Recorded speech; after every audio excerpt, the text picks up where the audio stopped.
ហើយបើក្បាលវីដេអូមកគឺឃើញដកត្រាវបងប្អូនសារទៅអីជីជឃើញដីសើមវាដកវាមកមានអីឡើងតឹងផ្អឺរមងមកគុំនឹងហើយនិយាយពីថាឡើងមូថ្លុញត្មងហើយបងប្អូនហើយមកគុំនេះប៉ុន្តែហ៊ានដកច្រើនទេយកទៅសាកបងសិនខ្លាចវាអត់ផុសចឹងណាដែលសារវាលេចទឹកយូរដែរបងប្អូនចង់មកខែនេះហើយខ្លាចវា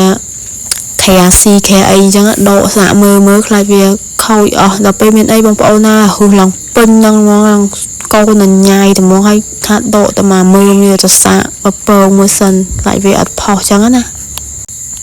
ហើយត្រាវបងពងមកដុំហើយនឹងផ្ចិតមកជុលបងប្អូនហើយមិនគ្មានអីច្រើនទេមានតែម្សៅបងពងមកយើងហើយនឹងពងទាមកគ្រាប់នេះខ្ញុំចាប់ផ្ដើមចិត្តអញ្ចឹងមកបងប្អូនហើយមួយហ្នឹងពេលចិត្តទៅបានច្រើនដែរហ្នឹងមកចិត្តអញ្ចឹងហើយទៅហើយគ្មានកម្រងទេគាត់ថាកូនខ្ញុំងើបពីដេកមកឃ្លានប្រហិតជៀនគេអញ្ចឹងខ្ញុំទៅទិញឲ្យគាត់ហូបក៏នឹកឃើញម្សៅពងទិញមកយូរដែរហើយនឹកឃើញណាទៅសាកលបងត្រាវនឹងសាកមើលអញ្ចឹងណាបងប្អូនហើយនឹងគ្រឿងក្លុករបស់វាគឺម្សៅមីអំបិលមីយើងហ្នឹងអំបិលមីជាតិរបស់យើងហ្នឹងហើយសម្រាប់ចិត្តបញ្ចូលរបស់យើងគឺចិត្តអញ្ចឹងមកស្ដាងមកពេលយើងប្រឡាក់មួយគ្រឿងទៅវាចូលគ្នាទៅស្រួយល្អហើយចិត្តរួចរាល់អស់ហើយបានប៉ុណ្ណេះដែរមកចាប់ផ្ដើមលាយម្សៅគោះពងទាដាក់មកគ្រាប់ចូលមកហើយនឹងម្សៅពងមកយើងនេះម្សៅពងរបស់ខ្មែរបងប្អូនឆ្ងាញ់ណាស់ឡើងស្រួយស្រិបតែហ្មងណាហើយចាក់ចូលវាយគ្នាក្លុកចូលគ្នាហ្មងមកមានបបាអីបងប្អូនអើយស្រួលហ្នឹងដោយសារតែទិញបន្លែបពងឲ្យគាត់ហូបអីអញ្ចឹងទិញបន្លែទិញអីមកមានឃើញត្រាវឃើញអីអញ្ចឹងទៅយើងសាកលបងធ្វើអញ្ចឹងមកហើយនឹងត្រាវរបស់យើងនឹងម្សៅរបស់យើងវាយអញ្ចឹងមកកុំដាក់ទឹករាវពេកទៅវាអត់ជាប់ទេដាក់ប៉ុណ្ណឹងបាន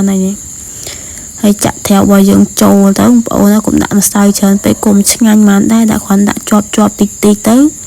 ហើយនឹងរៀងឡមដែរហ្នឹងពេលដែលយើងដាក់អំបិលដាក់អីទៅវាចូលជាតិគ្នាឆ្ងាញ់យកត្មងបងប្អូនមក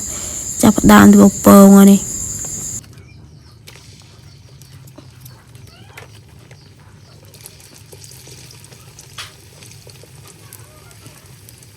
ចាក់បងមើលបងឲ្យកូនញ៉ាំពេលថ្ងៃណាគេចង់ញ៉ាំប្រហិតឥឡូវខ្ញុំហើយកែច្នៃដាក់ឃើញត្រាវលិចទឹកចឹងណាយកមកធ្វើឲ្យកូនហូបមើលហូបកើតអត់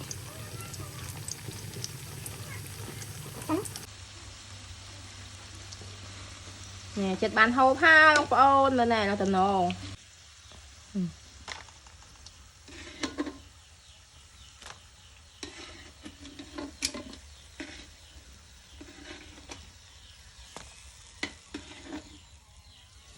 បានដាក់ទៅទៀត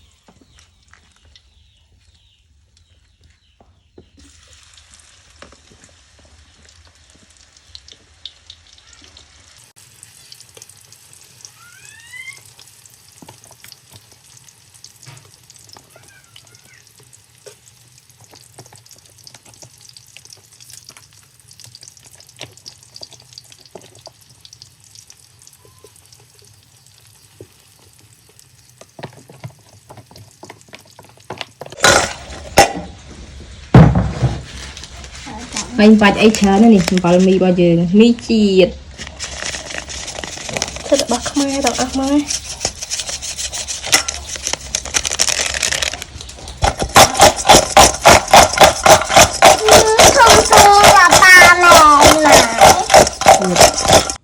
ះទៅលើក្លុកមួយទៅបងប្អូន